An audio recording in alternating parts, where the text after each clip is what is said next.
Welcome, Anycons, here for Brutus Monroe. Today we're going to create the strawberry themed kindness card.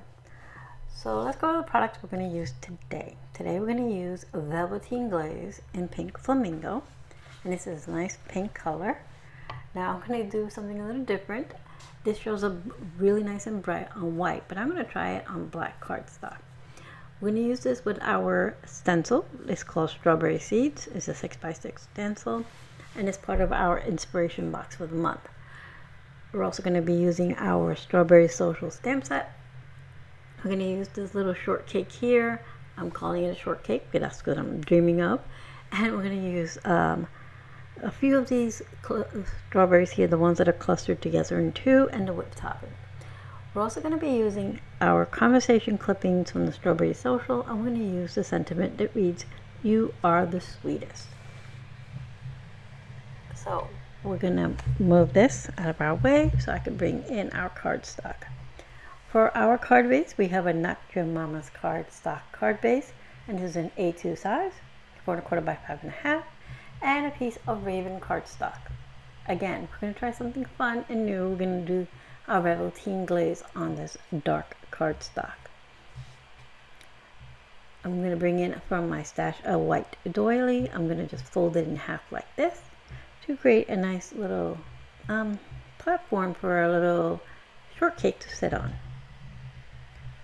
And then I went ahead and colored ahead of time and fussy cut our shortcake and our berries that we'll be using today. So here's our strawberry shortcake and a few of our strawberries and our whipped topping. And I trimmed our sentiment and I have it up already on foam adhesive, ready to go. So for I colored my images here. So for our cake, I used, what did I use? Oh, sorry. I used E51 and E33. For the icing, R21 and R22. And for our berries and leaves, I use R24 R36 and G07. But I'll have those listed below if you didn't catch them all. I know I rattled them off. All right, let's jump into it. I'm using my stick and stamp mat to use our stencil with. So I place my Raven cardstock in the center. I'm using the grid lines to help me make sure everybody's all centered up. And then I'm going to place my stencil right on top. And I'm pressing down so that my stencil gets stuck onto the stick and stamp mat. And that'll hold it in place. So now I'm going to open my Velveteen Glaze. And there's this little cap in here. Since I was messing with mine, I kind of pushed it in a little too hard. But as long as you leave it in there, yeah, I'm going to pop it up to show you. All of our glazes, whether they're the glitter glaze, the chromic glaze, or the Velveteen Glaze, candy coat as well, they come with that little plastic seal. Please return it onto your product once you're done using it. That's what keeps it nice and fresh and creamy, like it needs to be. So we're applying a nice big dollop across the top here of our glaze, and then I'm just going to use this, recycle this old gift card to use it as my scraper. I need to get one of those stencil buddy things. It's on my shopping list. All right, so I just go ahead and excuse me, apply a little bit more, and then I smooth it out with the little gift card thingy. Oh my goodness, I'm so sorry. Just to get a nice even coat. Now it looks really nice and bright, and if you were doing this on white cardstock, it would appear just as bright as it does here. It does have a little dry back, but not as much as it shows up on the black cardstock.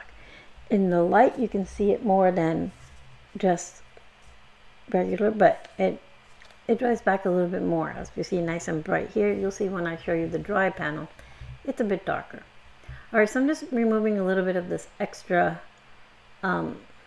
glaze here and getting it out of my way. And then I'm going to pop off my panel. So you see I wipe off the edges.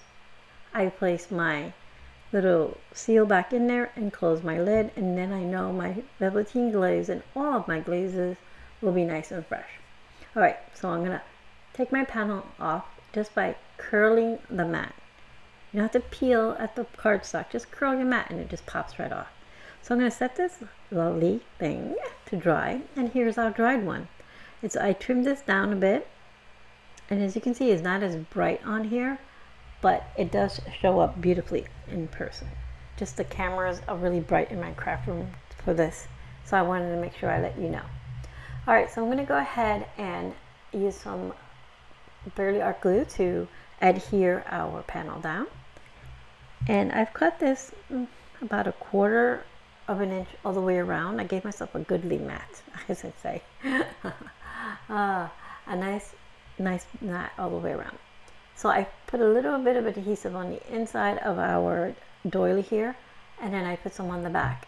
I did that so that it can stay down and it doesn't pop up while we're working.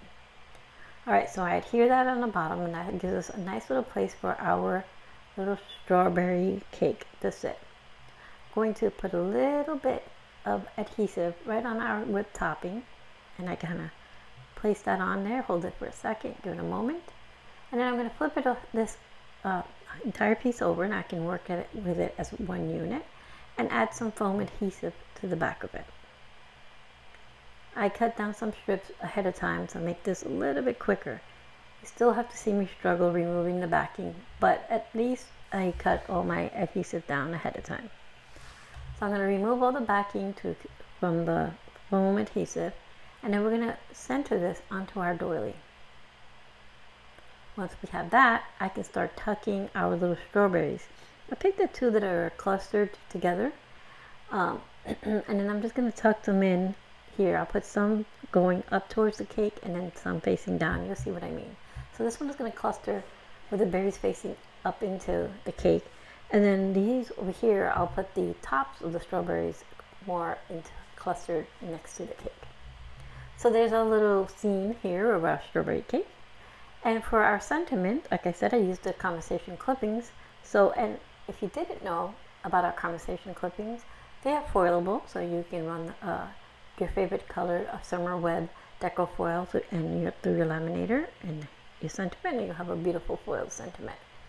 Alright, so I placed that with foam adhesive all the way to the left side, and now I'm going to bring in some pink and 2 shades of pink sequins to adhere to our card. I'm going to put a nice little cluster of 3 around our strawberry cake and strawberries, and 2 by our sentiment. I have a mix of matte and shiny sequins for this. Again, this is totally optional if you don't like to do sequins on your card. Perhaps you like enamel dots or some gems or nothing at all. This is totally up to you. I like a little extra finishing touch. So now I'm going to add my last few sequins here. Once that's done, our card will be done. I'm just looking through to see, I'm looking for one more little thing to add here, and I found this tiny little pink heart, and I'm going to add that to our whipped topping just to give it a little extra sweetness, being that this is an encouragement card, or it can also work as a thank you card. So here it is. You can see the Velveteen glaze. Now with the Velveteen glaze, it dries with a matte finish, where our chroma glaze dries with a nice shiny finish. That's the difference between them. So let's go over our products once again. I use our stick and stamp mat to hold our stencil. We use our Strawberry Social stamp set and conversation clippings, the Strawberry Seeds stencil, and Velveteen glaze in Flamingo pink. If you missed anything I said, I know I ran off pretty quick. I always have everything linked in the description box below that takes you directly to the Brutus Monroe shop for easy shopping. Thank you for being here, and I hope you found some inspiration.